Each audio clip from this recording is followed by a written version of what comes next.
So moving into some neuroanatomy. Let's start with the surface of the brain. So if you just look at the surface of the brain, what you're going to see is a number of what appears to be little ridges and valleys. These are the gyri and the sulci. The gyri are the bumps. Gyri is plural. Gyrus means singular bump. Sulci are the valleys, and sulci is plural. Sulcus is singular. And when you look at the surface of the brain, what you're looking at here, the tissue on the surface of the brain is known as the cortex. And the cortex is where all our very high-level cognition, sensory processing, motor processing takes place. So the cortex is a very important part of your brain. And the purpose of the gyri and the sulci, if you look at it, you can see that what the gyri and the sulci are is the cortex that has been folded up so that it can fit into the small surface area of the skull. So by folding the cortex, it allows the human body to fit more cortex within a smaller amount of space. All right, so for example, here's my skull. Take off the skull cap. Let's say this is my cortex.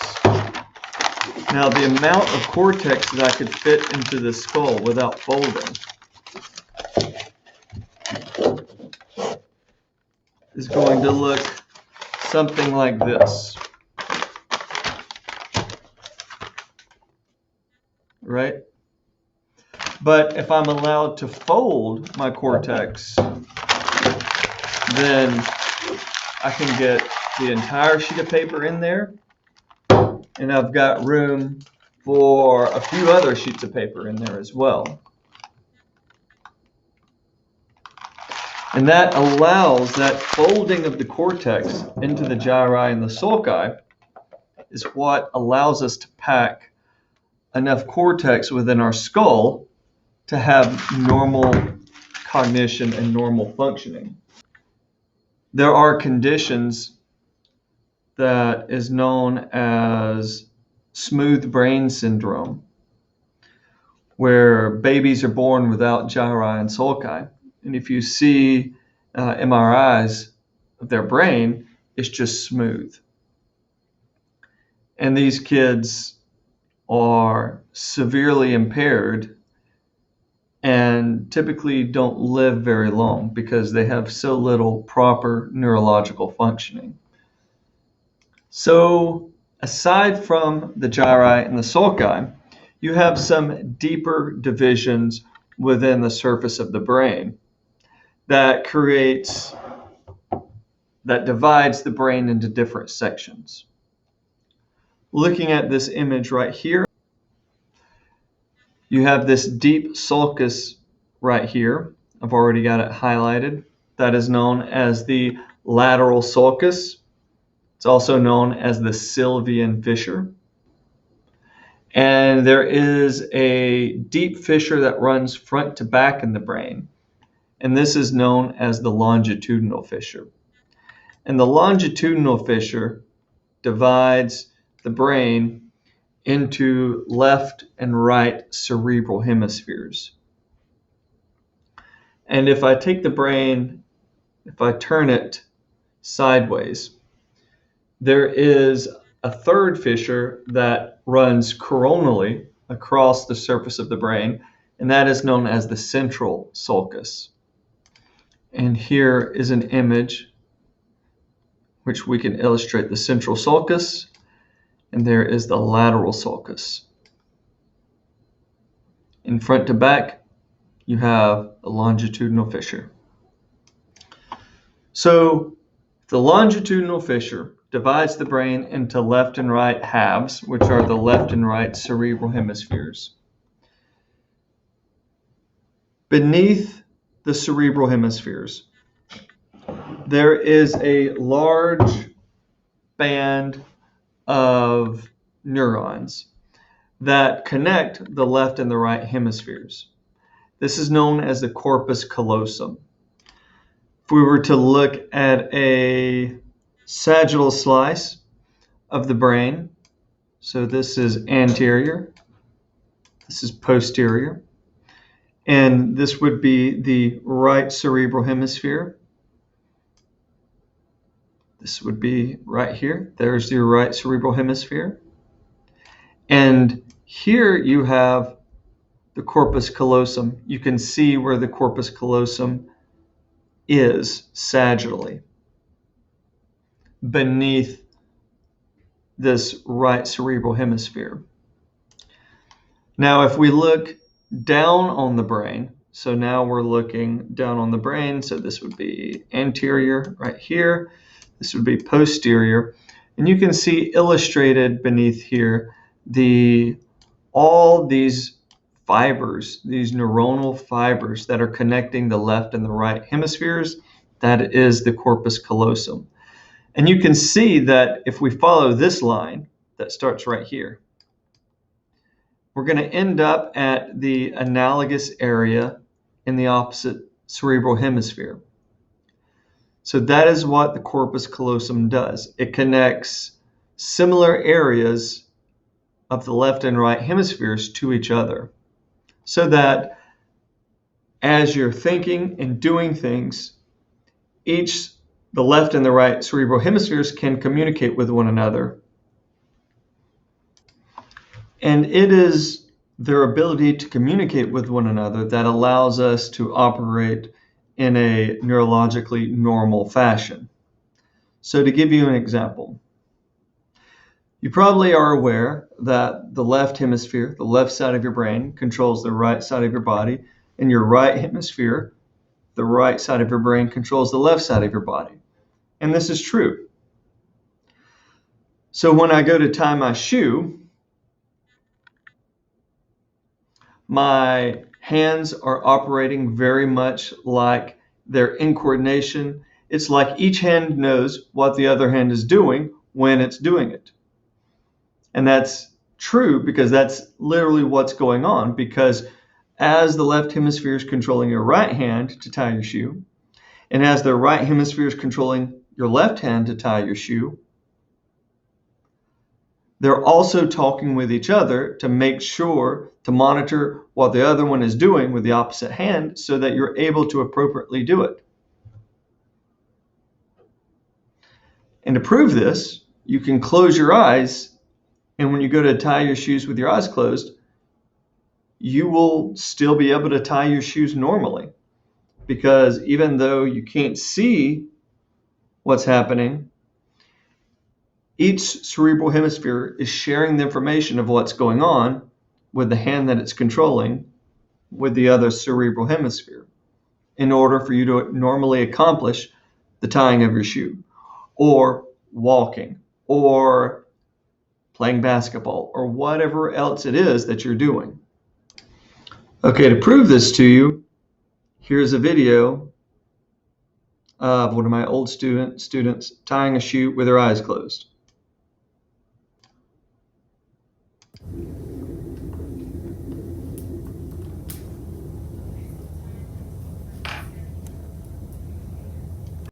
All right, so as you could see, she had no trouble doing that. She had her left hand being controlled by the right hemisphere and her right hand being controlled by the left hemisphere. And as she was going about this task, each hemisphere was talking to the other hemisphere, communicating with the other hemisphere, allowing each hemisphere to know where the other hand was in space, and pulling off this rather complicated motor ability. So now let's take it to the next degree. Let's have the same situation, which is we'll have a right hand controlled by a left hemisphere and a left hand controlled by a right hemisphere. but we're not going to allow these two hemispheres to talk to one another. And we're going to model this by having two students with their arms interlaced complete the same task with their eyes closed.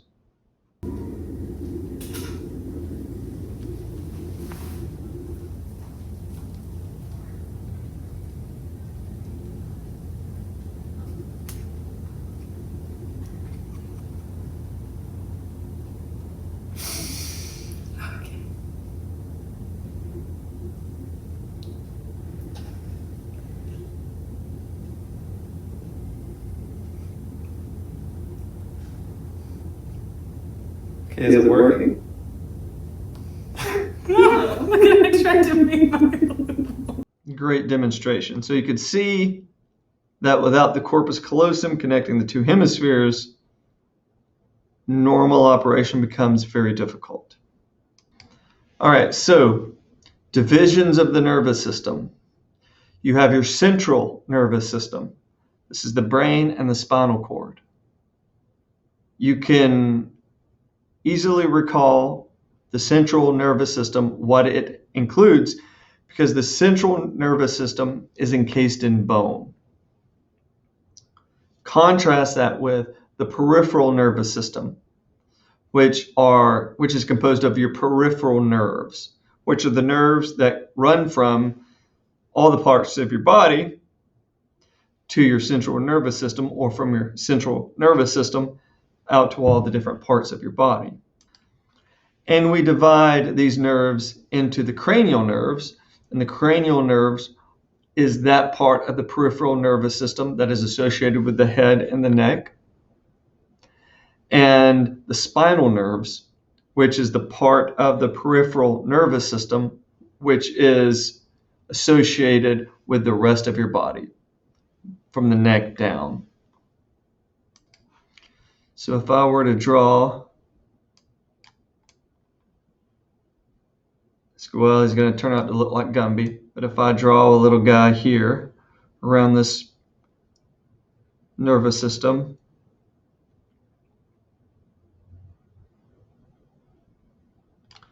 you would see all these nerves that are coursing out from the spinal cord out to the body, or the nerves that are coursing from the body back into the spinal cord.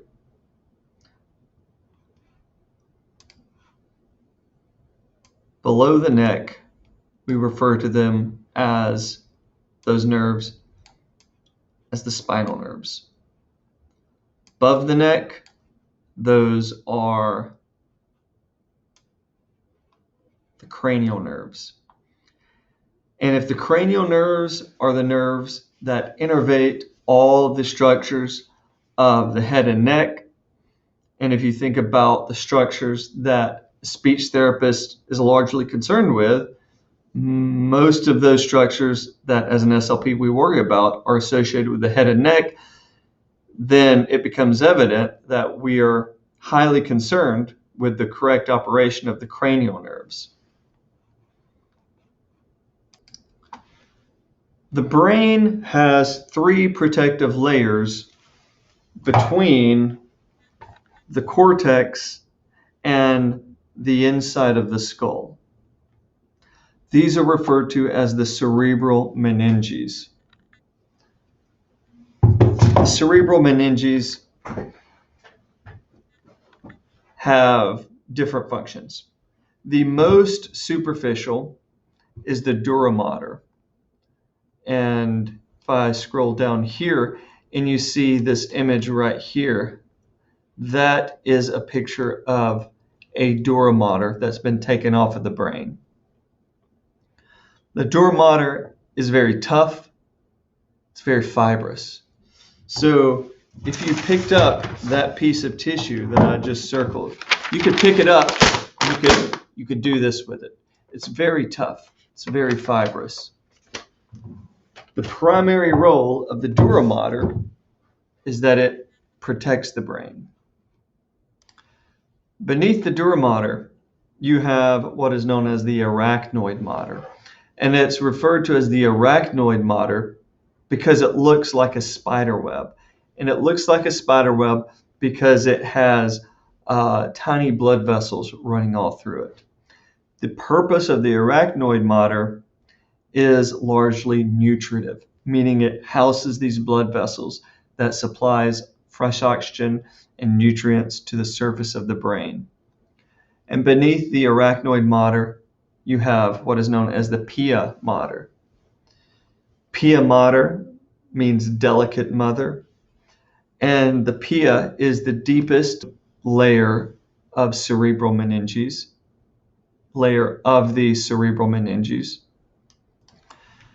And essentially, the blood vessels from the arachnoid mater pass down through the pia to get to the surface of the brain. And also note that the cerebral meninges envelops the entire central nervous system. So it wraps around your brain, but they also wrap around your spinal cord within your vertebrae. And here on this brain, you can see what's left of the arachnoid mater and the pia. And it's hard to tell them apart in this image. But here you can see cortex, that is the surface of the brain, that is cortex. And if this is the dura mater over here that has been removed, then between there and here, you have the pia and the arachnoid that's still on here. Deep within the brain, you have a system that is known as the cerebrospinal fluid system. The cerebrospinal fluid system produces and houses something called cerebrospinal fluid. And the purpose of cerebrospinal fluid is that it performs a function similar to blood flow, in that it delivers nutrients to the brain and it flushes out waste products within the brain. So if we look at this image right here, you'll see that there are these two large cavities, and these are known as the lateral ventricles. These are the two largest cavities of the cerebrospinal fluid system. Here you see them drawn a little bit better, and over here you can see the lateral ventricles as you're looking down on them. The lateral ventricles have cells within them known as the choroid plexus, and the choroid plexus is the part of the cerebrospinal fluid system that produces cerebrospinal fluid. So within the lateral ventricles, you have the choroid plexus, and the choroid plexus produces cerebrospinal fluid. So if you look at the lateral ventricles, you can sort of see in this image that the lateral ventricles, left and right, they connect at midline, at this point right here. That is known as the foramen of Monroe. And it is the point of connection between the lateral ventricles and what is known as the third ventricle that is at midline. The third ventricle, you can see that right here.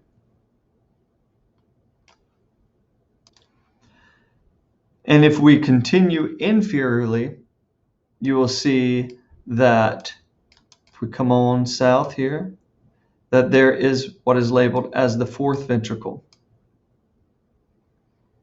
And so that space between the third ventricle and the fourth ventricle is known as the cerebral aqueduct. And that is the general anatomy of the cerebrospinal fluid system.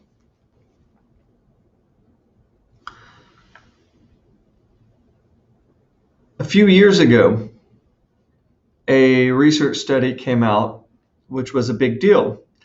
It identified why it is that humans need sleep, exactly why it is that if we don't sleep, eventually it'll kill us, the lack of sleep. Up until then, no one really knew exactly why humans had to spend half of their lives in sleep. And what these researchers found was that when you go to sleep, the cells of your brain contract a little bit, opening up more space between them. And the cerebrospinal fluid becomes hyperactive then and starts pumping cerebrospinal fluid between all the cells of your brain, delivering nutrients and flushing out waste product. So this is why your brain works better after you've had a night of good sleep, is because you have literally flushed all the waste out of your brain that otherwise is in there messing things up. And this is why if you don't get sleep, if you were not allowed to sleep, eventually you will die from a lack of sleep because the brain will shut down due to the buildup of waste within the cells of the brain. So the cerebrospinal fluid system is really important. And when there's a malfunction of the cerebrospinal fluid system, for instance, it can't absorb and get rid of old cerebrospinal fluid, or it's producing too much, or if there's a blockage between one of the ventricles, then you can have a situation where you're getting a buildup of cerebrospinal fluid within the CSF system. And that condition is known as hydrocephalus. Hydrocephalus is a major issue because your brain is within your skull. And if your CSF system, we'll say your lateral ventricles, they start getting bigger and bigger and bigger because they're filling up with more and more CSF fluid. They're going to be crushing the brain. You're going to have your brain crushed between the ventricles and the walls of the skull. And that would kill you pretty quickly. Now, in children, the skull of a child is very cartilaginous, meaning that it can expand a good bit to accommodate swelling of the brain and hydrocephalus. But the cartilaginous skull of a child can only expand so much to accommodate that hydrocephalus before the brain is damaged. And in a severe enough situation, it will result in the death of a child. Hydrocephalus is remediated medically, surgically, by using what is known as a CSF shunt. And this is a tube that gets placed under the skin, going into the lateral ventricle, and the tube runs under the skin and ends at the kidney. So it drains off excess CSF fluid from the CSF system into the kidney to control hydrocephalus. The CSF shunt involves insertion of a valve that regulates and drains the excess cerebral fluid from a patient's brain. The operation normally takes less than an hour, and it is a common procedure done by skilled neurosurgeons. Incisions are made to the head and abdomen. Tubes are then passed through the fatty tissue under the skin. A small hole is made in the skull to allow the ventricular tube to be passed into the lateral ventricle. The peritoneal tube is then placed into the abdomen to allow the fluid to drain. After surgery, the patient will typically spend up to 7 days in hospital to ensure the procedure has been successful. A far more effective solution exists in the form of an adjustable valve. This shunt is identical in every respect to the fixed valve, but critically allows the physician to make small adjustments to the pressure setting by using a remote magnetic programmer, eliminating the need for further invasive surgery So that's a quick look at what a CSF shunt is. If you work in a hospital, you're going to have lots of individuals. You'll see lots of individuals with CSF shunts. If you work with children, especially like medically compromised children, then you're going to see a lot of CSF shunts. Some children will have the CSF shunt placed long-term. So you may even see them if you work in an elementary school or middle school. So that's a quick rundown of the cerebrospinal fluid system. So let's look at, we identified the left and the right cerebral hemisphere, divided at midline by the longitudinal fissure. But if we look at the divisions of each cerebral hemisphere, we get into the lobes of the brain. So let's talk about what the lobes of the brain are. So this frontalmost portion of your brain, anterior-most portion of your brain, is known as the frontal lobe. So here's anterior, this is posterior, superior and inferior down here. So your frontal lobe is right here, and you have a left and a right frontal lobe. Posterior to the frontal lobe, you have the parietal lobe. You have a left and a right parietal lobe. And most posterior on the brain is the occipital lobe. And you have a left and right occipital lobe. And then if I turn the brain laterally here, here's your sylvian fissure. Beneath the sylvian or the lateral fissure, you have the temporal lobe. Your frontal lobe is where all your high-level cognitive functioning is. This is where your personality is. This is where most of the motor function in your brain originates, at the frontal lobe. The frontal lobes have expressive language because Broca's area is down here at the posterior, inferior, left frontal lobe. So frontal lobes do expressive language. Frontal lobes do memory and attention, problem solving.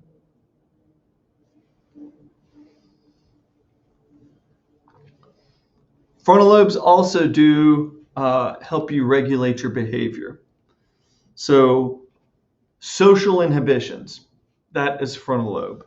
So when you go to a party and when you don't end up dancing on the tables, that's your frontal lobes working. Your temporal lobes down here. Your temporal lobes this is where hearing takes place. So when we were talking about the ear, the cochlea, transmitting those electrical signals along the auditory nerve up to the brain, they're going to the temporal lobes. So temporal lobes do hearing. Specifically, the left temporal lobe does reception of auditory language, so processing of language that you hear. And the temporal lobes also are the primary location in your brain for memory, because the temporal lobes each has a part within it known as the hippocampi. And the hippocampi is the part of your temporal lobe that takes what you experience and turns it into a memory. So it's the temporal lobes that create most of your memories. Looking at this coronal slice here of the brain, you see this little curl right here at the inferior medial temporal lobe. That is hippocampus right there. Hippocampus is 1, hippocampi meaning 2. Behind the frontal lobe, above the temporal lobe, you have the parietal lobe. The parietal lobe is that part of your brain that is responsible for receiving and processing sensory information from the body. Some examples of what that might be is your sense of touch, meaning taction. Your sense of where your body is in space is proprioception, and that comes from sensory receptors that are in your joints. So even with your eyes closed, you can tell where your body is in space. That's your sense of proprioception that comes from your joints that is sent up to the parietal lobe and is processed at the parietal lobe. So the parietal lobe does body sensation. The occipital lobe in the back. When you think occipital lobe, think vision. This is the part of your brain that receives information from your eyes and processes that information.